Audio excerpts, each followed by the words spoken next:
Shall we start so that the others can join slowly? We will just be discussing a few points before the main presentation. I think close to 37 have joined.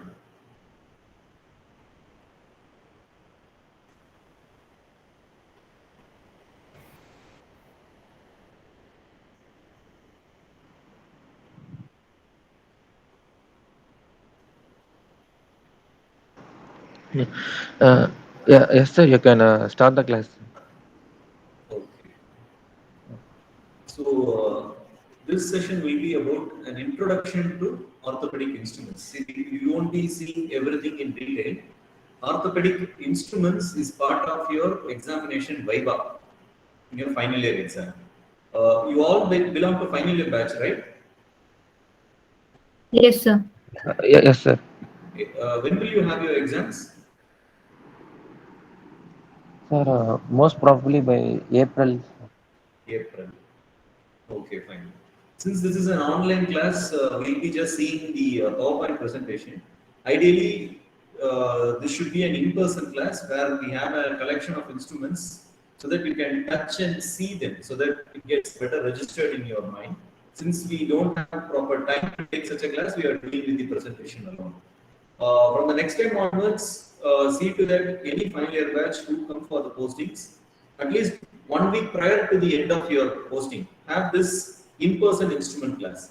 That will be better than this type of an online class. Okay.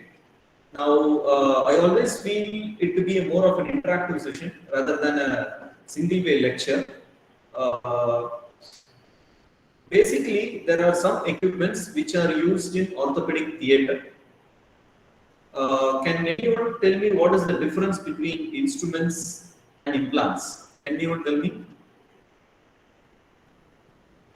Sir, implants would be placed inside the bone, inside the tissue, and Okay, instruments we would be using it for the surgery. We won't be placing the instrument inside. very good. So instruments are used to keep implants into the patient's body, right? Hope it is clear now. Implants are certain metallic or non-metallic. They can even be non-metallic devices which are placed within a patient's body, and the instruments with which we place these implants are categorized as instruments. The implants are placed within the body. You're right. Very good. So there is again a subdivision of the implants. With regards to orthopedics, a few implants are used for fracture. A few implants are used for degenerative diseases. So we have a separate category of fracture fixation implants. Why now we need to know why there is such a delineation. The purpose and duration of the implant varies. Whenever it is given for a fracture, that implant needs to be inside the patient's body only till the fracture unites. After the fracture has united, these implants can be taken out again. Whereas there is another group of implants which need to be retained within the patient's body for their entire life. We call them as prostheses. Okay, so fixation implants are devices which are placed inside the patient's body only till the fracture unites, whereas prostheses are implants which are placed permanently within the patient's body until their lifetime. Prosthesis actually takes the function of an already existing anatomical structure which is presently not functional now. Can anybody tell me an example of a prosthesis? Any prosthesis? So, articular surfaces within the joint. Good. A better answer, better way. what we popularly call them as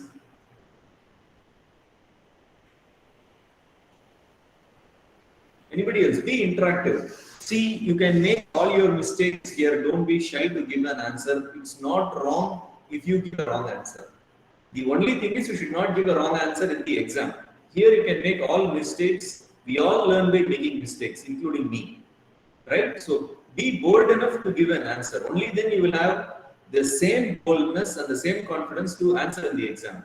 Otherwise, again, you will have a thought block. Okay? Just any processes.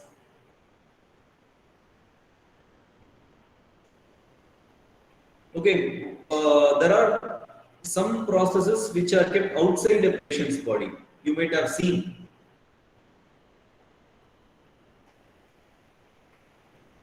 Have you seen A a patient? Jaipur foot. Sorry? A Jaipur foot. Exactly. Those are, you're right. Those are also prostheses. They are placed outside the patient's body. Okay, they something similar to an exoskeleton, right? The prosthesis is nothing but which compensates or which replaces previously existing anatomical structure and performs almost the same function as the anatomical structure. Now, she was saying about a Jaipur foot. Can you know? Can you tell me in which condition it is used?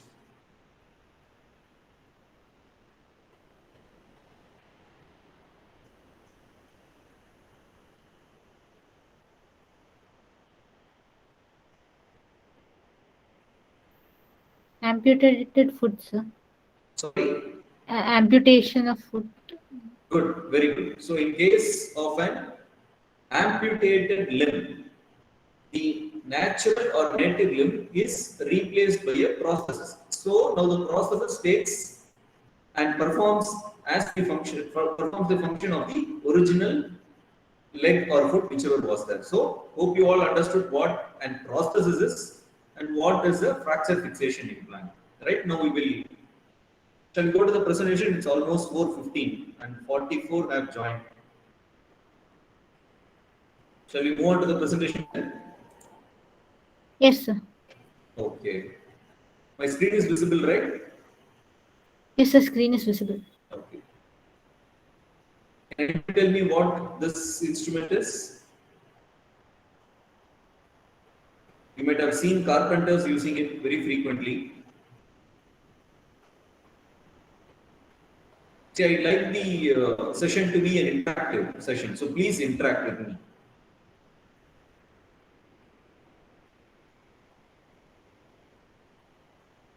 Anybody?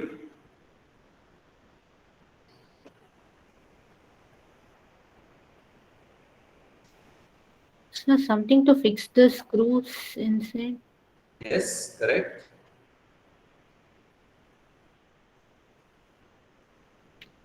What we usually call it as? Dr. Anish Kumar, can you just guess what it is?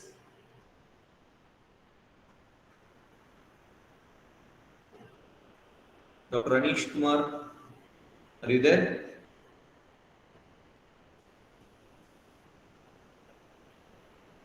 Hope he's not there. Ashok?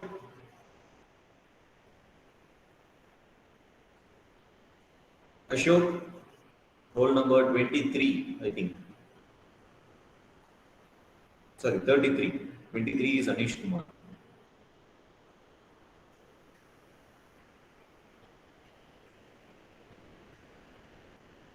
Anybody else? See, this is the disadvantage with online class. I won't know who is attending, I won't know who is listening.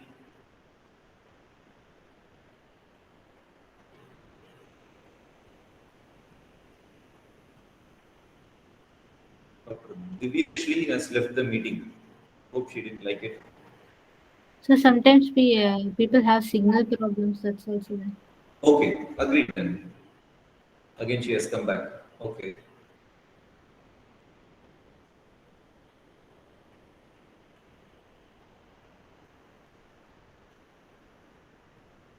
Anybody just take a guess. Otherwise, I will need to read the slides and move away. It is no way useful either to you or to me. Dr. Arun, roll number 29. Just give a guess what this picture shows.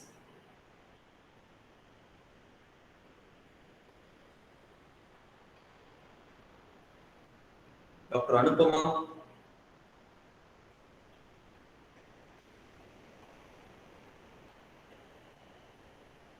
Dr. Akash.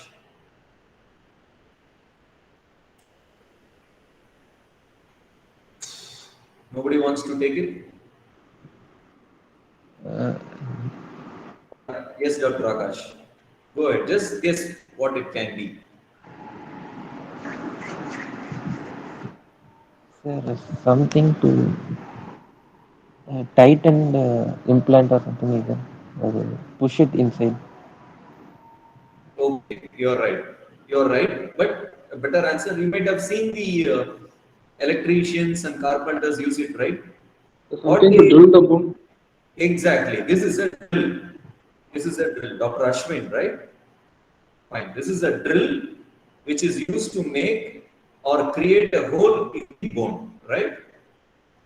Very good. So this part is where, can you see the red arrow which is moving against the picture? Yes, sir. Fine.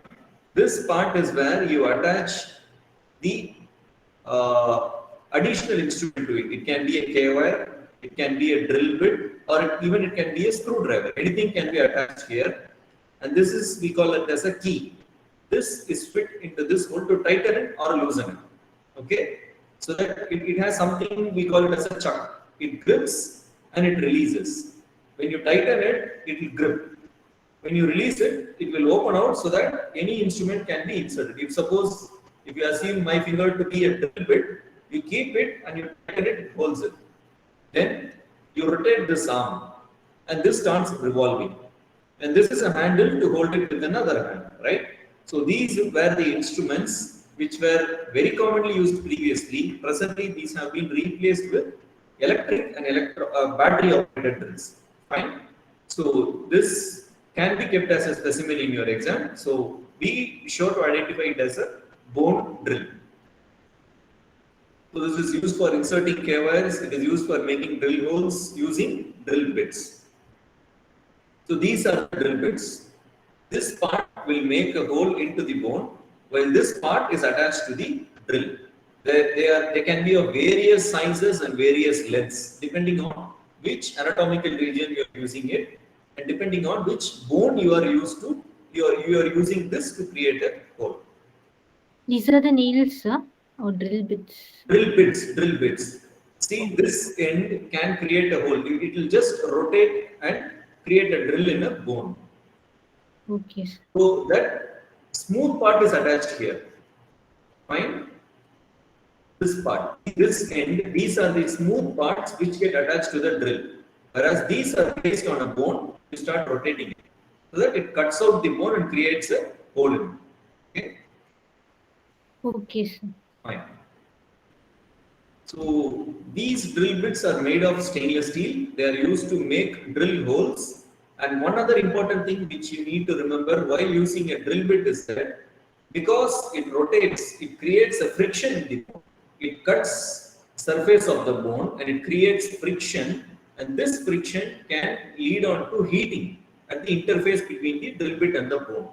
This heat can cause thermal necrosis, which is very bad with regards to bone healing. Therefore, usually what we do is when the drill is being used to create a hole, we pour cold saline on it. We use the syringe, fill it with cold saline, and we pour the saline over the drill bit so that it doesn't get heated up too much, so that bone necrosis or thermal necrosis happens. So the one other important thing is this needs to be cooled during drilling to avoid bone necrosis. Any doubt in this? No, sir. Fine. Now, after you have created a hole, see, you wanted to fix a screw or a plate to the bone. We will see those subsequently. Now, the first thing you need to do is you need to make a hole. Only then you can insert a screw into that hole. Now, when you make a hole, the inner surface of the hole will be very smooth, right? you need something which we call it as a thread, in order so that the screws can travel along the thread and get engaged into the bone, so that the screw doesn't pull out. Are you able to understand what I am saying? You have a hole. Initially it was like this. You drilled a hole. Now this is the hole. You want to insert a screw. You need something for the screw to hold in it, right? That we call it as threads. Now this device has got threads. Can you see the lines here? So once you insert this and start turning it into the previously drilled hole, it cuts out threads in the bone surface, and later the screw will be inserted, and the screw will also have a similar thread which will engage each other like this. So initially it is flat, but once you use this instrument and create a thread, you will have something like this, and the screw will have a reciprocating surface on it, and they will engage each other. And this is how the screw travels along. I will try to show some pictures at the end of it. So this instrument is called a bone tap. Okay, this is called a bone tap, and it is used to cut threads into the bone after making the drill holes. And these are available in various sizes. The most commonly used size is 3.5 and 4.5 mm tap. Okay. Can you see this is a hole after making a drill hole with the drill bit alone? Whereas you can see these are called threads. Are you able to see those? These surfaces, the reciprocal surfaces are called threads. These are made using a tap. And once these are ready, you can insert a screw, and the screw will engage in these depressions or the furrows. Okay, they usually compensate each other. Okay. Is it clear? Yes, sir. Forget about this countersink and all. These are for PG level, so don't get confused there. So a plain hole and a threaded hole. Hole is made using a drill bit. Thread is created using a tap, and after this thread is created, to the screws now, so that you understand it easily. Yeah. Now, if you see that the screw has got a thread or an elevated part, the corresponding depressed part will be created in the bone. So that is created by the tap, following which you can insert a screw. Similar to the tap, the screws can be of various sizes. The most common sizes we use are 3.5 mm and 4.5 mm screws, right? Now we'll go back there.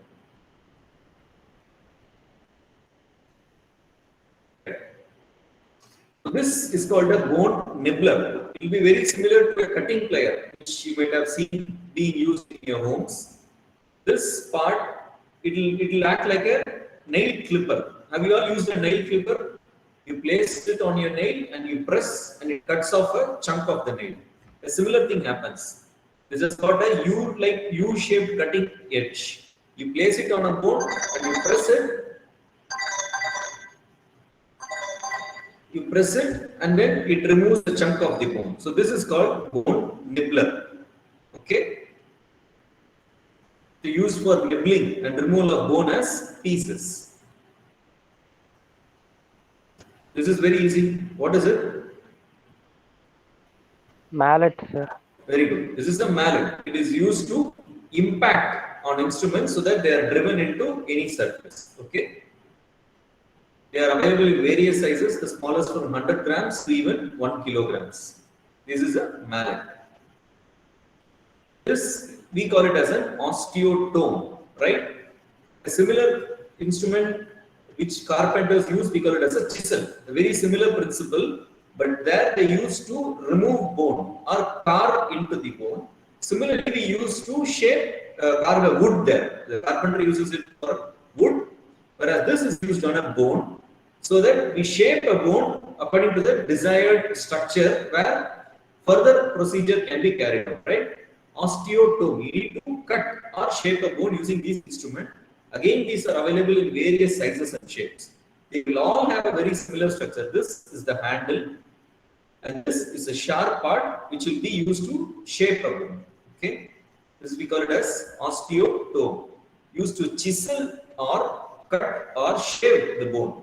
They are available in straight and curved forms. Okay, So this is an osteotome. Now this is periosteal elevator. You should not get confused between this and this, because this part will look similar.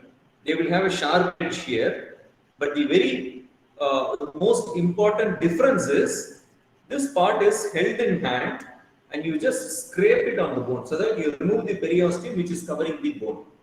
Like you peel off an skin of a apple, right? You have an apple and you peel the skin out.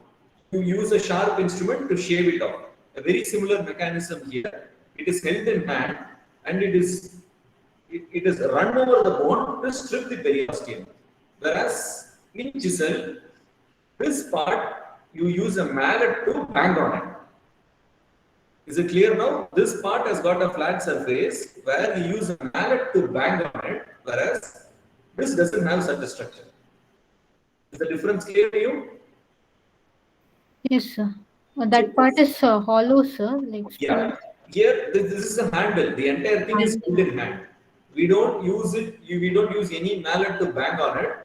Whereas here we have a flat surface where the mallet is used to bang on this head surface so that this will cut through the bone. Okay, because candidates get confused when these two are shown together. They get confused which is periosteal elevator and which is chisel or osteotome. So observe the other end. You won't have a surface to bang on it. This is a periosteal elevator. Whereas if you have a surface like this against which mallet can be used to hit, this is an osteotome. Okay. Hope it's clear now. Now, this is used to strip off the periosteum and muscles and other soft tissues from their attachment to the bone. Okay, this is called a Steinmann pin. There are many shapes and sizes of wires and similar things which are used in orthopedic surgery. We will just discuss about the most commonly used things. This is called a Steinmann pin, which has got a sharp tip on one side and a blunt tip on another side. It will come in various diameters starting from 2.5 mm, 3.5 mm, 6 mm, 7 mm, but it varies depending on the purpose it is being used. The most common purpose where we use this Steinmann pin is for skeletal traction, like this. If suppose the patient has got a hip dislocation or a femur fracture, the limb is shortened. The fracture surfaces override each other this way. Initially, the fracture will be like, initially the intact bone. If you are seeing this as an intact bone, after a fracture, the surfaces override each other. Now, we need to keep it distracted until you take the patient for surgery. Otherwise, what will happen? The soft tissue gets contracted in this position and it will be very difficult to perform surgery at a later date. So to keep this fracture ends distracted, you need to apply weight on one end and the body weight will take care of the counter traction. So if you assume that this patient has got a hip dislocation or a femur fracture, this is the tibia where this Steinmann pin has been applied through the skin, through the bone, again out through the skin. See, this diagram shows that it is applied through the bone. Okay, it should go through the center of the bone. And you will suspend a weight like this. Okay, so this is skeletal traction. It can be applied over the upper end of tibia. It can be applied over the distal end of tibia or even calcaneum.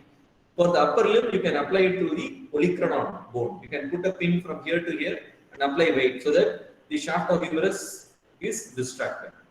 So this Steinmann pin is used to apply pin traction and it is applied by drilling it through the bone and it has got a smooth sharp tip. Okay, why we are insisting on this, you will see shortly. This is another similar device.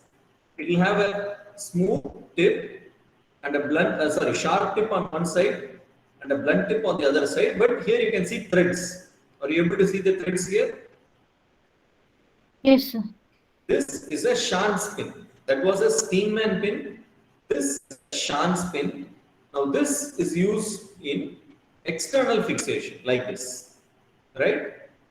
See, with regards to fracture fixation, we initially saw that we apply screw and plate within the patient's body in order to fix the fracture. There are certain conditions where you cannot do internal fixation straight away. Suppose the skin over the fracture site is open, in case of open fracture, there is gross contamination, there is obvious infection. In those cases, you cannot keep an implant within the body. In such situations, we use this device, which we call it as external fixation, where the pin, which the thread part is within the bone and the smooth part is outside the skin. Are you able to understand? The threaded part is fixed into the bone, just like a screw. It is drilled and fixed just like a screw, whereas the smooth part projects outside the skin and it is connected using rods like this. So this is a form of skeletal fixation, which is known as external fixator.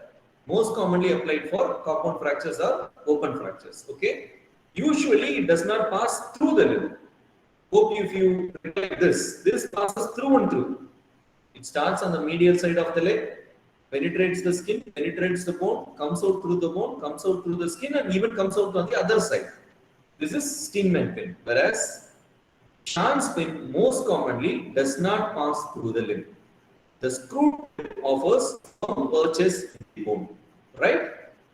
There are two differences. Both they will look similar, but the thread differentiates a Steinmann pin from a Schanz pin. Is the difference clear? Do you want me to repeat it again?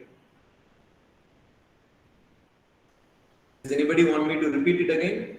Is it confusing? It is clear? Is it clear? It's clear, sir. Okay. Fine. Any doubt in external fixation?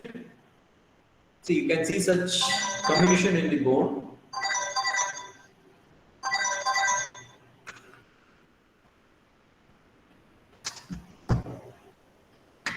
Here we can't do internal fixation. So straight away, we only use external fixation as a temporary method, and maybe after the soft tissue here heals up, then we can go for internal fixation. Okay. So we'll move on. Now we go to the internal fixation implants.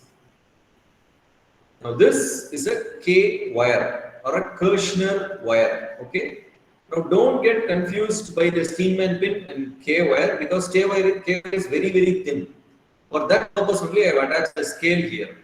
See, it is the sizes start from 0.5 millimeter up to say 2.5 millimeter, whereas Steinmann pin starts after 3 mm. So a Steinmann pin will be very thick, it will be so rigid, whereas this will easily bend. Okay. So Steinmann pin is for skeletal traction, Schanz pin is for external fixation. This is a K wire. It will be very flimsy. Okay.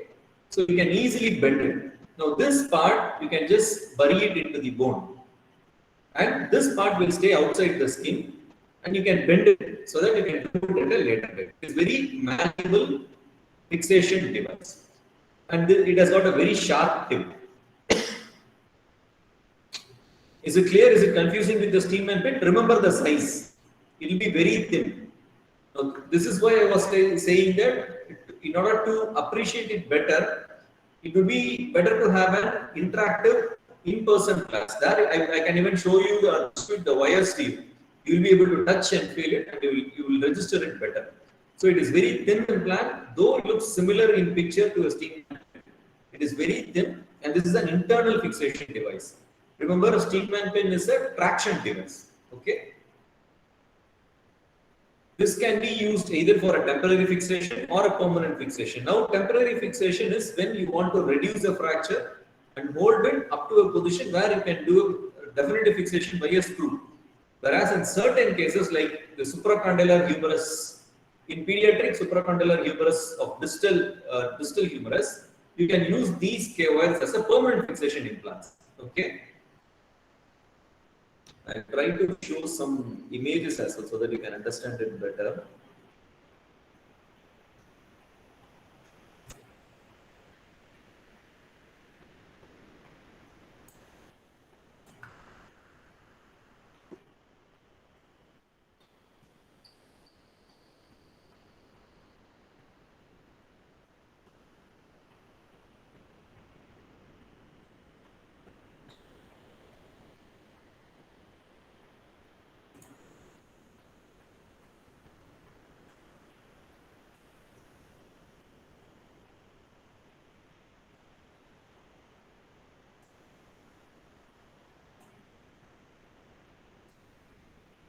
Are you able to see this screen now?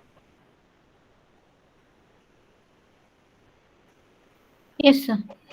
So these are KOLs. This part goes into the bone, whereas this part remains outside the bone and it is easily malleable. Okay, whereas if we want to show you steam and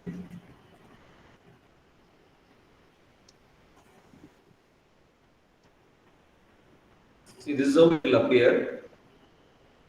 See here, it is applied through the limb and a traction device is attached. So these are used for skeletal traction, and they will be very thick. Okay. Yes, sir. We'll go to the presentation again.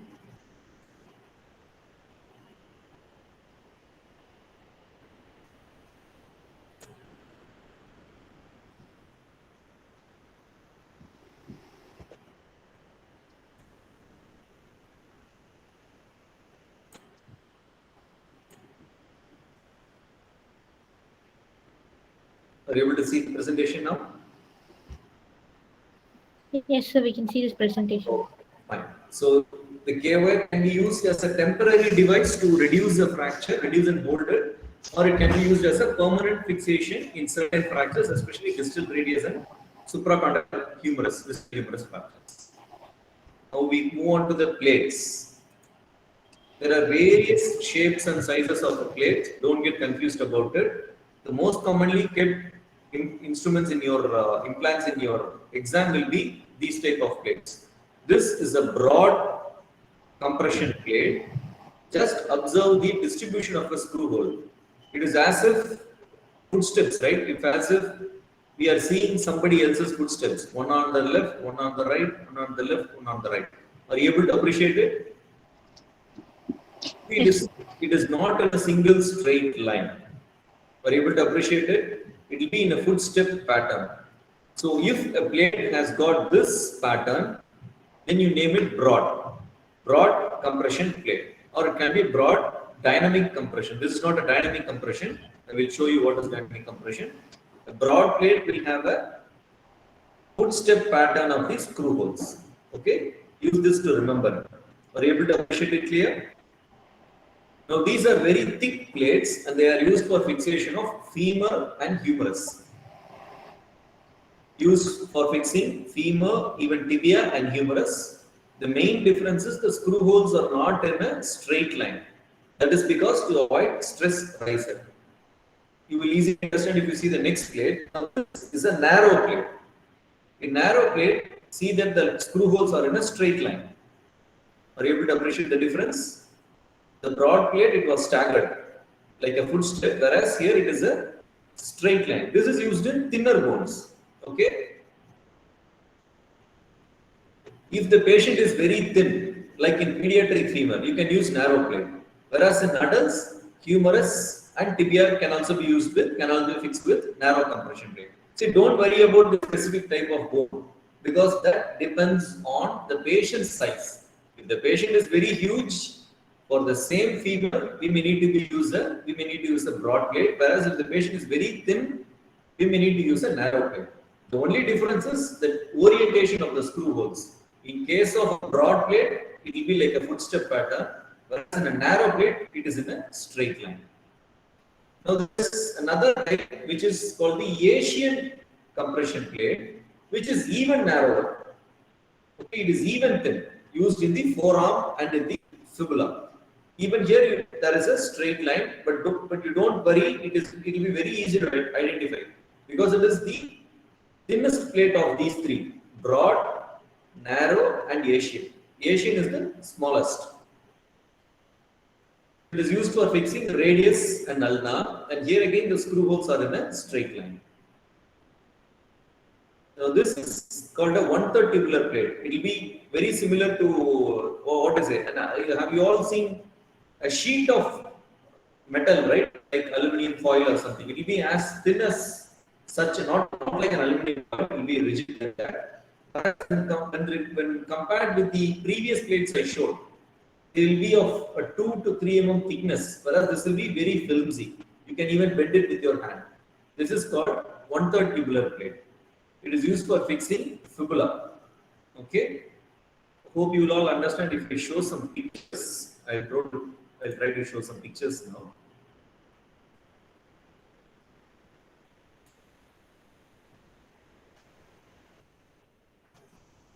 Sir, and the stress riser? You want to know what is stress riser? Yes. Fine.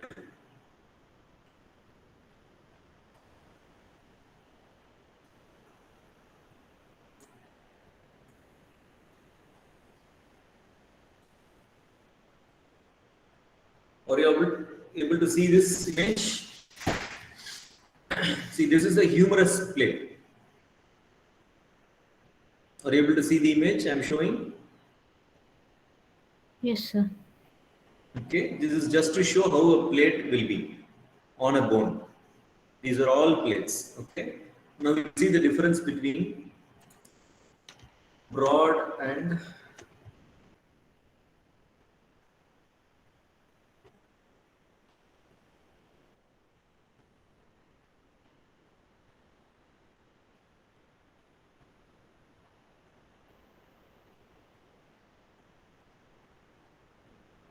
sorry, this picture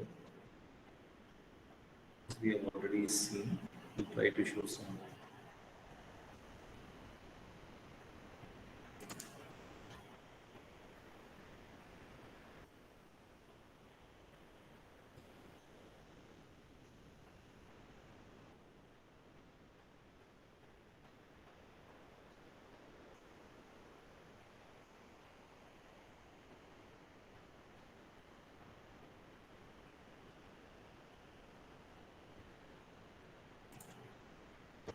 I'm not getting the correct image. Let me try one more.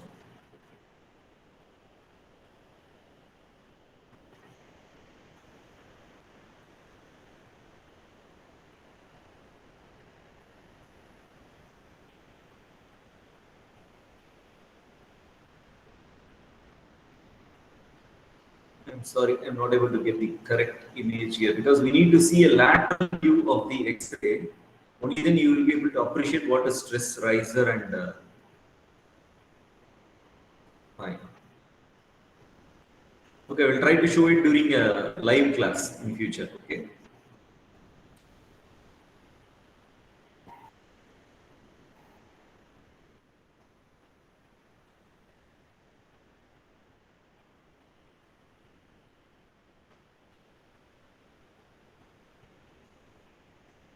Okay, we will take this picture for example. Are you able to see this image? This is an image of the radial shaft fixed with plate. Okay. Now for radius and ulna, we saw that we will be using a Asian dynamic compression plate, which will hold a 3.5 mm screw. Whereas in case of femur and tibia, depending on the patient size, we will be using a broad plate or a narrow plate. Are you able to appreciate the difference between the distribution of the screw hole? Is that clear? Because Yes. that will be asked during your exams.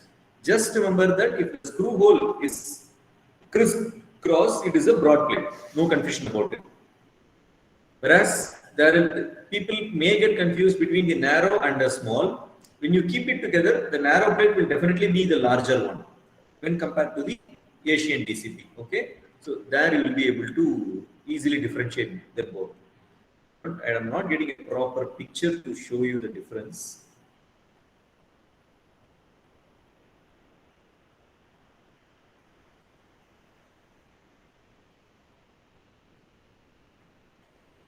I'll try once more.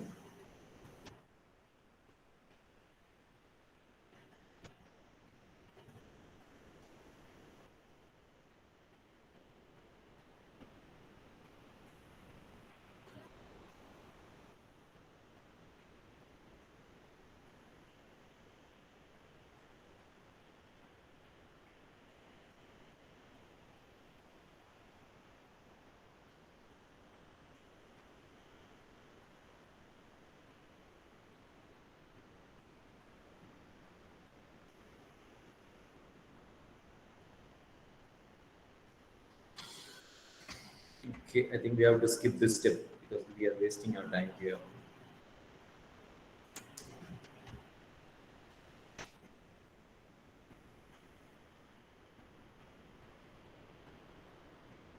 No, we are not getting what we want. Okay, we'll go back to the presentation.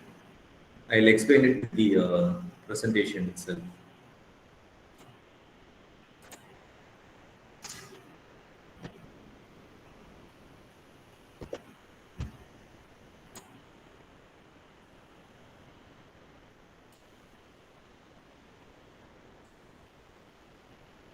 Okay, are you able to see the presentation now?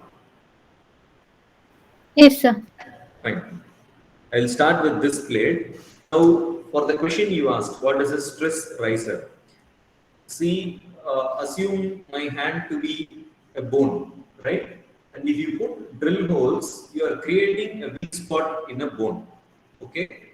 Now, whenever the size of the drill hole increases, you are weakening the bone further.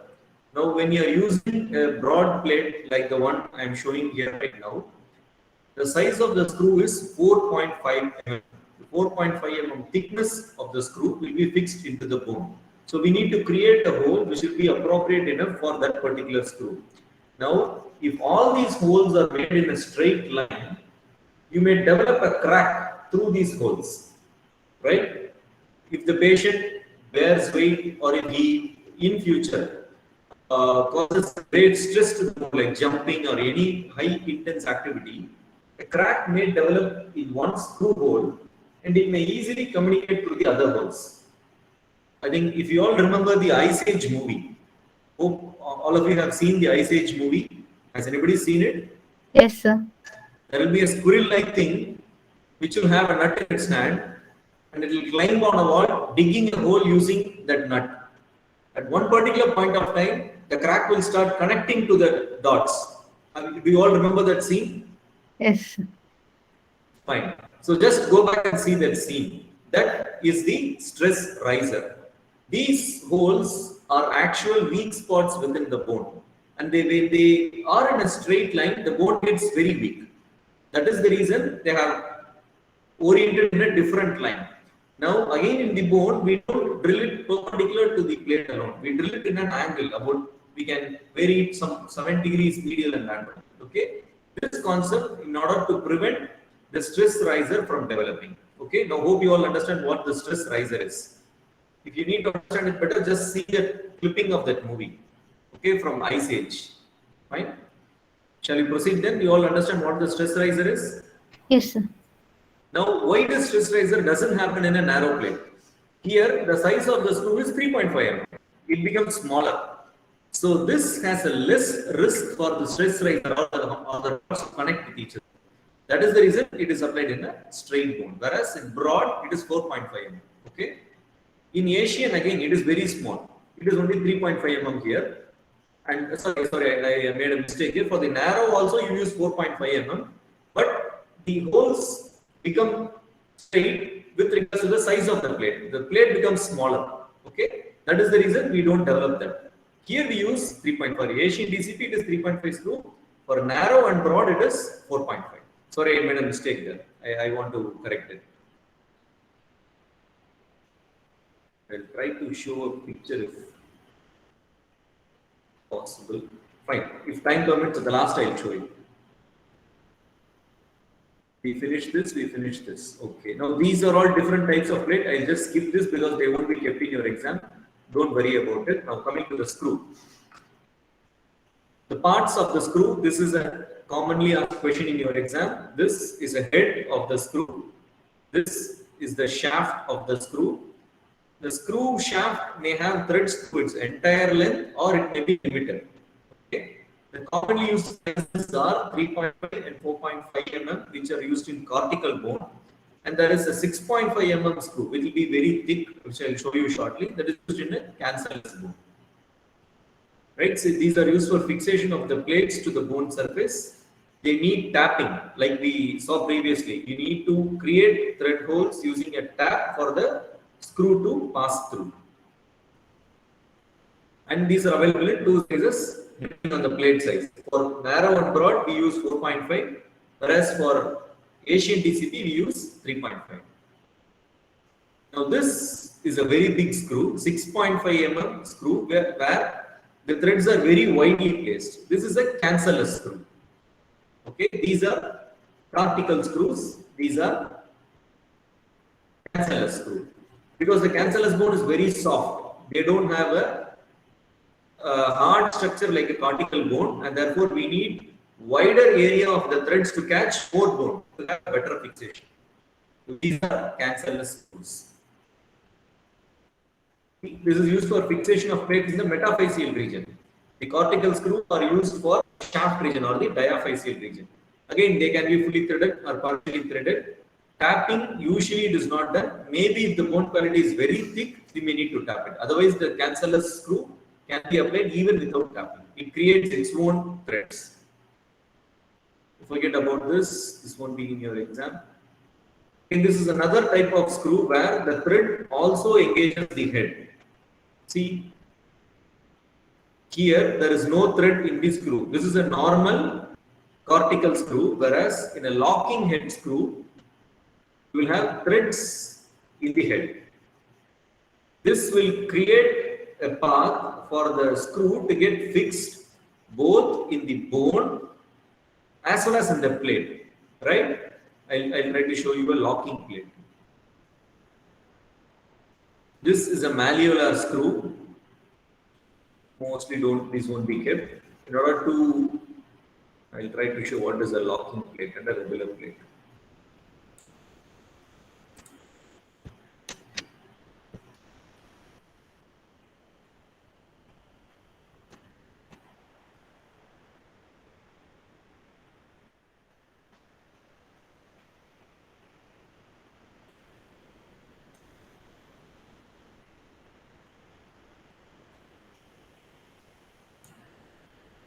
Are you able to see this picture? The one on the right side where I'm moving the cursor. Yes. So this is a regular plate where you use a regular screw. There is no locking between the screw head and the plate. This is a normal compression plate. Now we have a few things called a combi hole plate. Forget about the combi hole plate. The difference between a regular screw and a locking screw is that the plate has some part of the thread, and the screw head is also having a thread which will engage with each other. See, the advantage of this locking head screw is that there is fixation with the bone as well as with the plate. Whereas here, there is fixation only in the bone. The plate gets fixation only by pressing together. This is a friction force, whereas this is a locking force. Okay, so this is called as a locking compression plate. Is the difference? Are you able to understand the difference between these two screws, or do you want me to repeat it again?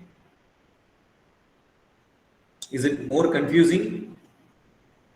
Understood, sir. Okay. Because I'm not getting any response from others. Okay, hope they are able to understand it. We'll go back to the presentation now.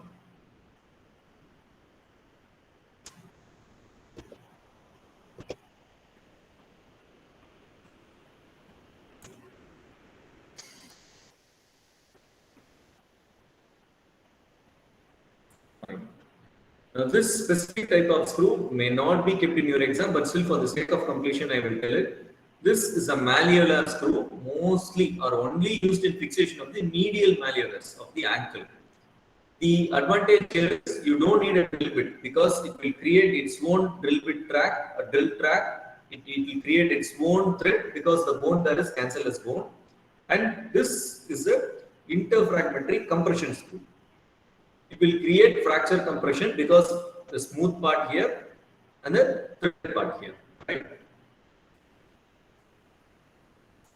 Fine. Now we move on to nails. Hope you all must have seen some x-rays or you will be seeing it in the future. Now all these plates and screws which we have till now, these plates, they are placed on the surface of the bone. You all agree with me? They are placed on the surface of the bone. So we call them as surface implants.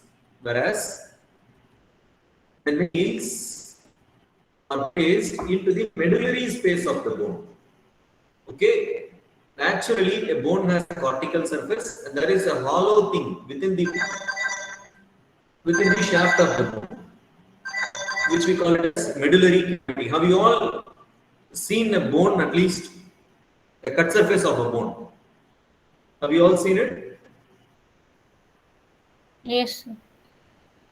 Okay, now this device is fixed into the bone. It is entirely placed within the bone. The plates and the screws which are used to fix the plate are applied on the surface of the bone, whereas these devices are inserted into the endosteal surface and to give a fixation of the bone. We'll see how.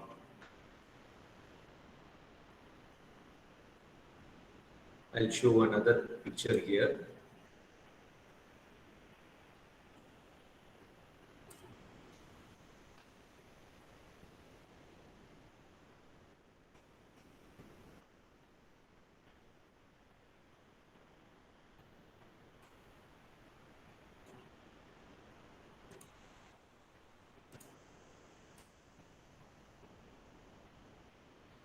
See all these plates. Take this picture, for example, this is a tibia and they have fixed it with a plate.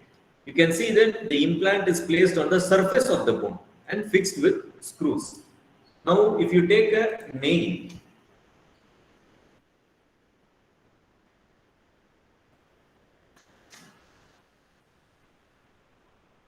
can you see the difference here? The implant is within the bone. It is not on the surface of the bone. Okay? Whereas the plate for the fibula has been applied on the surface. This is a surface implant. This is an intramedullary implant. So all the nails are intramedullary devices. I'll try to see if there is a better picture here. Or you can see a cut section of a bone.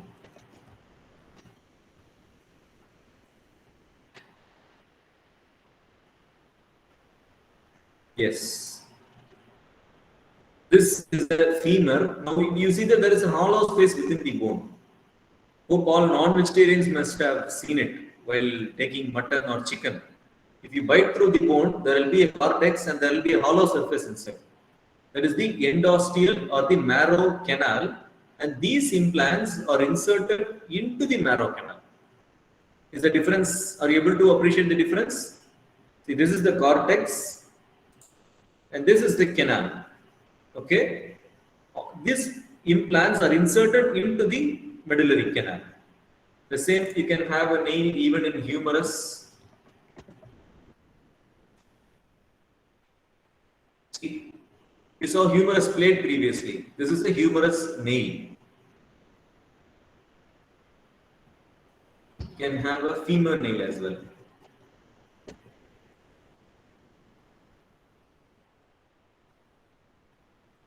See, this is a femur nail. Nail is being inserted into the endosteal canal. So plates are surface implants, whereas nails are intramedullary implants. Is the difference clear? Yes, sir.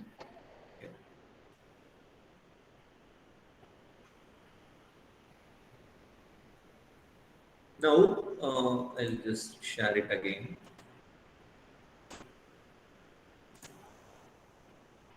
Now, if you just see this nail, you have something here, some screws applied here. Now, these screws are different from the screws which you saw previously. These are called interlocking bolt, okay? Because only if the nail is inserted, it can still rotate within the bone. Are you able to understand what I'm trying to say? If you take this picture, a plate has been applied here and they have fixed it with screws. Now, once the plate and the screw is applied, the entire unit cannot rotate. Whereas if you apply a nail alone, still the bone can rotate. Therefore, these are bolts which are applied through and through. From this end of the bone, through the nail and exit through the other end of the bone. So these are called locking bolts. I'll show you shortly.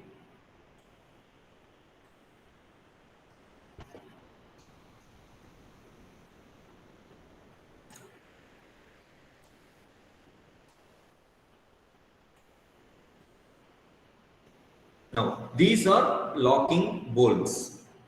The difference is look at the threads. They are very narrow because they no need to create compression of the plate. They just need to prevent rotation.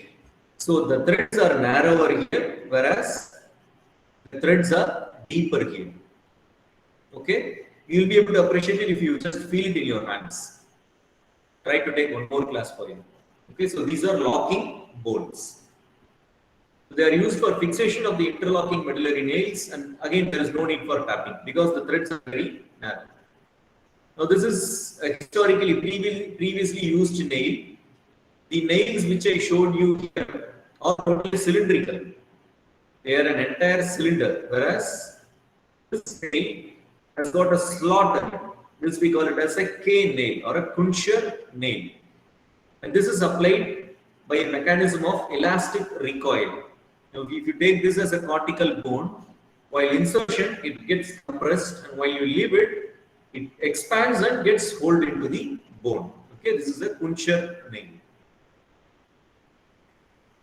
Here no locking is necessary because it will prevent rotation by the elastic recoil mechanism. It's clover leaf shape. I have shown that previously nails were cylindrical. They will be circular. The cut section. The other nails will be circular, whereas this will have a clover leaf shaped nail. Okay, this is a Kunscher nail. Spelling for Kunscher. So previously we saw one K wire. What is that K? Can anybody tell me? Kirschner, sir. That is a Kirschner wire. This is a Kunscher nail. Very good.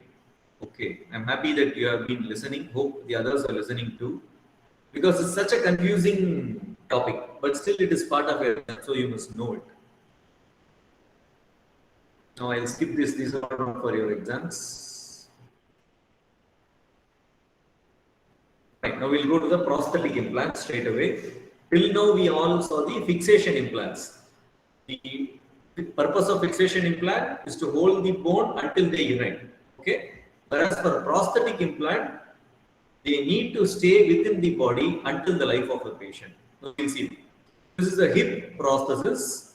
We call it as a Thompson's prosthesis, right? And they are most commonly used when in cases of fracture neck of femur, where you remove the head of femur and you insert this prosthesis and the patient walks on it. Now, can we remove it? We cannot, because if you remove, how will the patient walk? So these are permanent implants. That is why they are called prosthesis. Hope you are able to appreciate the difference between fixation devices and prosthesis, because you fix the humerus with a plate. Once the fracture unites, you can remove the plate. You can take the plate away. Whereas here you cannot do that. This has to be there within the patient's body until the entire life of the patient. Okay.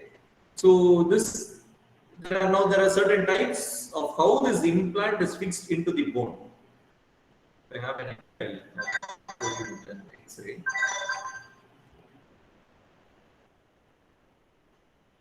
Sorry for juggling between window and I want to make sure that you all understand this.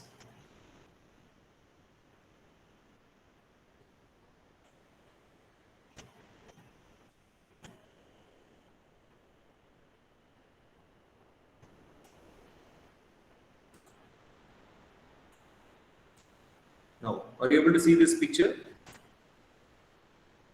Are you able to see this? Yes, sir. So now this is a normal proximal femur, and this patient may have had a fracture neck of femur. So what they do is they remove the head of femur and fix it into the shaft, so that now this will take care of the function of this head of femur.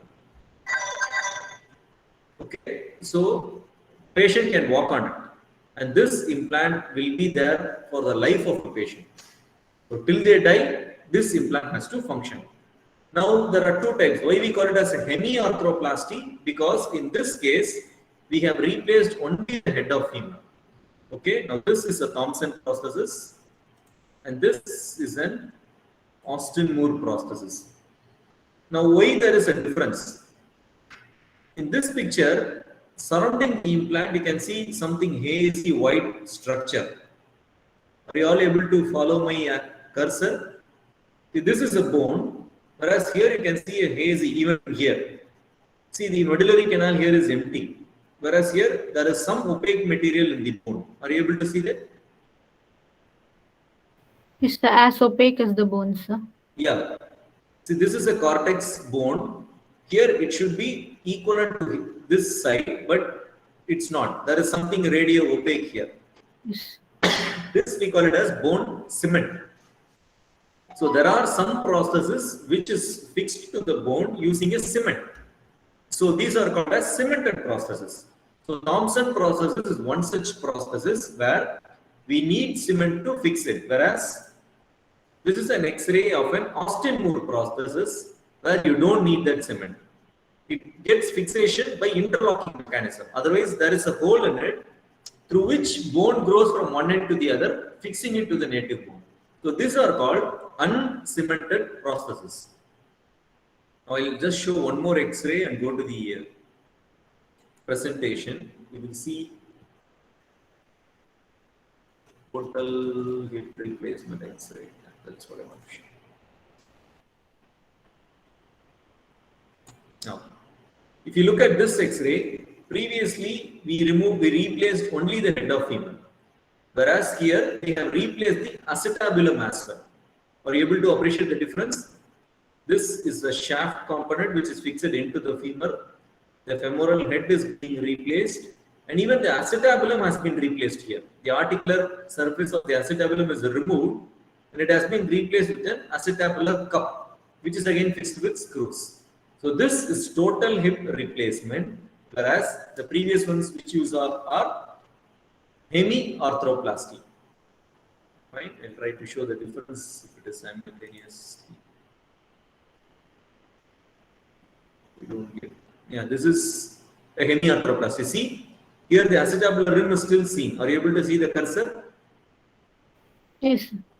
The acetabulum is not replaced here, only the head is replaced, whereas here the entire acetabulum is also replaced. You don't see that acetabular margin here. This is total hip replacement, and the one which I showed. This is hemiarthroplasty or total hip arthroplasty, where both femur and acetabulum are replaced. Hemiarthroplasty where only the femur is replaced. That's it. That is the difference. I will go back to the presentation.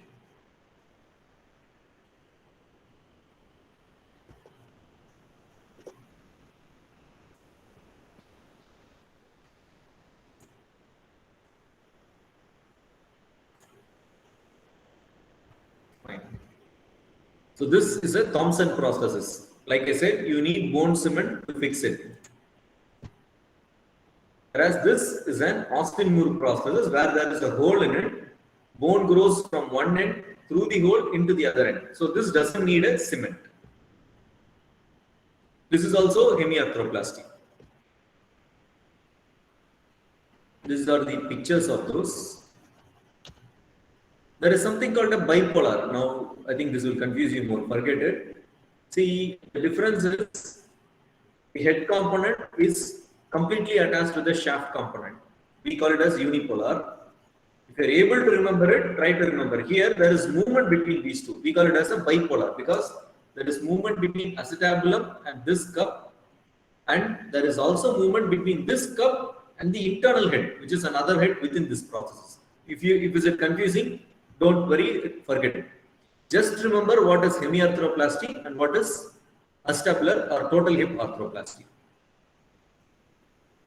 This is the total hip arthroplasty. Stem component, a head component, and the acetabular cup. Now, are you able to see the rough surface here? This surface is fixed into the acetabular bone. This is total hip replacement. THR processes. See, this is hemiarthroplasty, where only the head is used. Now, can anyone tell me the processes with the hole? What did we call it as? Uncemented Austin. Very good, very good. Uncemented Austin-Moore processes. And this is hemiarthroplasty. Whereas here, the femur, the proximal femur is also replaced and the acetabulum is also replaced. This is total arthroplasty. This is hemiarthroplasty. This is total hip arthroplasty. And these are all the various fixation devices. This is a femur plate, humerus plate, a distal femur plate, a forearm plate, and this is a malleolar screw. And that completes it. Any doubts? Does anybody want me to repeat any part of this? I think you will understand it better once you see the implants and feel it in your hand. Okay, we will try to arrange for one more class. Since we are finishing your posting, we thought we can complete it. But just before your exam, we can have a revision in-person class. In that, we can try to show you the implants and all the KOIs, everything, so that you will be understand the hand. Somebody has a raised hand, is it?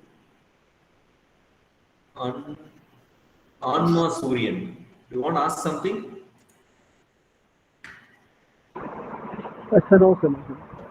Okay, fine. Sir, cannulated screws, what are they for, sir? Okay, fine. So you want to know them as well. Okay, then I need to go back to the presentation, or I'll show it with an X-ray.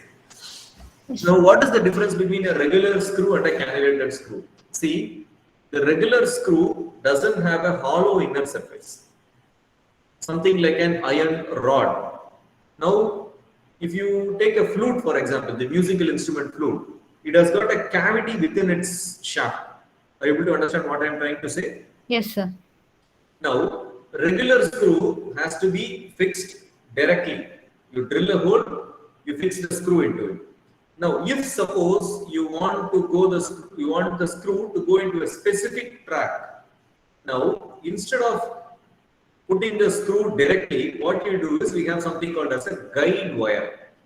You first insert this guide wire in a specific track, and then you apply something called a cannulated drill bit. The drill bits which I showed you are again a full cylinder, whereas a cannulated drill again will have a hollow shaft within it. I'll try to show it with a video. Wait for 2 minutes.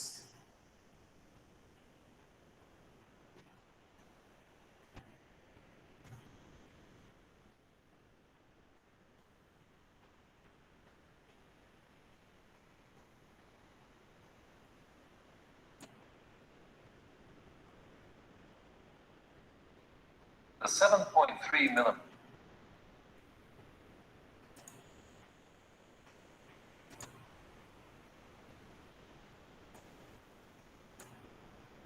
Are you able to see this video now? Is it visible to you? Yes, sir. So now we will see what a cannulated screw is. Cannulated screw. I Femoral just- neck fracture. I'll mute it so that I can explain it faster. This is a case of fracture neck of femur, and they are going to use it. They are going to fix it with the help of a screws. Now, if you directly apply a screw, the drill bit may go in one track and the screw may go in another track. That is a possibility. I will pass it here. Now, this is what. So I want to make sure that the screw takes the same path as the drill bit went. So this is being done with the help of a cannulated screw. Now, if you appreciate this screw, the screw is hollow in the center and you can pass a wire through it. So we call it as a guide wire, and this is a screw. Now, first, instead of inserting the screw, we'll insert the guide wire and check with X-ray whether the guide wire position is perfect. If I want to replace it, I can take it out and put it in another track. Because it is very thin, I can do multiple holes. Whereas, if I do the same, if I take a screw and put multiple holes, the entire bone is lost. Do you all agree? Do you all agree? I will be creating a big void, because if I repeatedly remove the screw, put it one track, remove it and put it another track, I will be creating a big void. Whereas this disadvantage is avoided by the help of using a guide wire, because it is very thin. I can remove it and put it multiple times without damaging the bone. We will see how. Fine. See, it has got a hollow shaft through which a guide wire can come out. Skip this, skip this, skip this. No, we'll see. Posteriorly, along the femoral neck, in order to indicate the anteversion and overall direction of the planned screws. orientation wire and its See, so they have reduced it and held it in that position. Now they are going to insert a guide wire first. They are not drilling it. They are not putting the screw, but they are using a guide wire first. position is checked under fluoroscopy.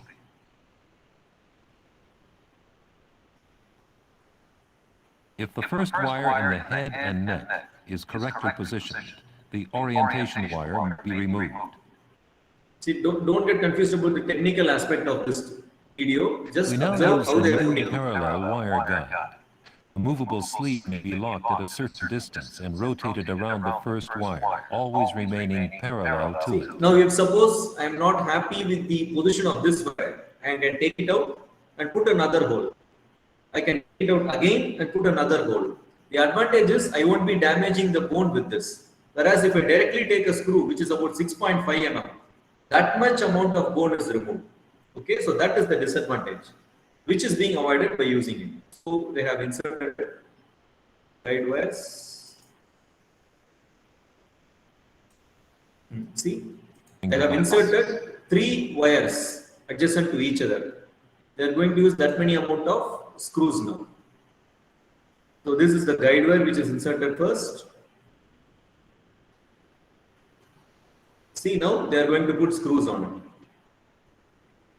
The screw will take the same path as the guide wire. It will not deviate in a different track.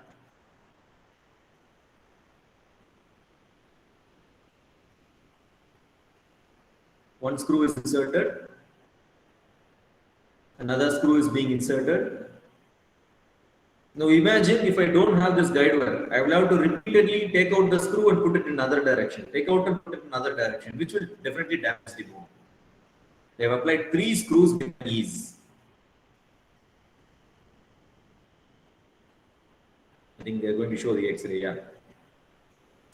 So this is the screw application, and after the screw is applied, the guide wires are removed. I'll try to show the presentation as well.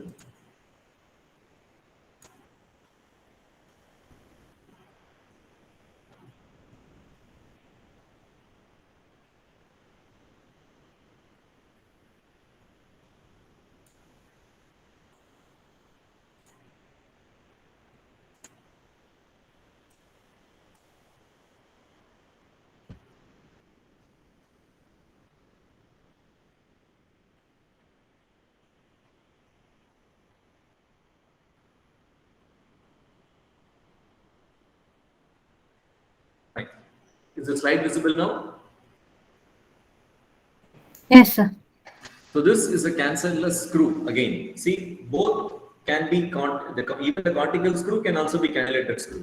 The advantage is, you see, the difference is here. If you look at the screw end on, there is no central hole within it. Whereas if you look at this cantilevered screw, there is a hole here. So first you insert the guide wire, check it with X-ray. If you are happy with the position of the guide wire, then you insert the screw. So with less damage to the bone, you can have a much better fixation of your screws or clips. That is the advantage of a cantilevered screw. Have I cleared your doubt? Is it clear now? Yes, sir. Any other doubts? And all cancellous screws are partial length threaded only, sir. No, it can be fully threaded as well. It depends on where we use. We have multiple options. See, if I need to describe everything, definitely you will get confused. That is why I'm restricting it to a certain part alone. See, this is a partially threaded screw. This is a 16 mm partially threaded. There is another variety which is called a 32 mm thread. Yes. There is another variety where it is fully threaded. So don't get confused about it. You just need to say whether it is a cortical screw or a cancellous screw. That's enough in exam. Okay, sir. Fine? Okay. Yes, sir. Anything else for anybody?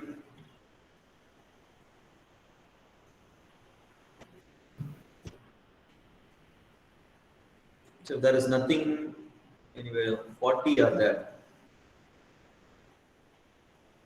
No doubts? No, sir. Have this as something like a trailer. Maybe just before an exam, we can have one more class where we will distribute the instruments to you. You can feel them in your hand. You will understand better. Fine?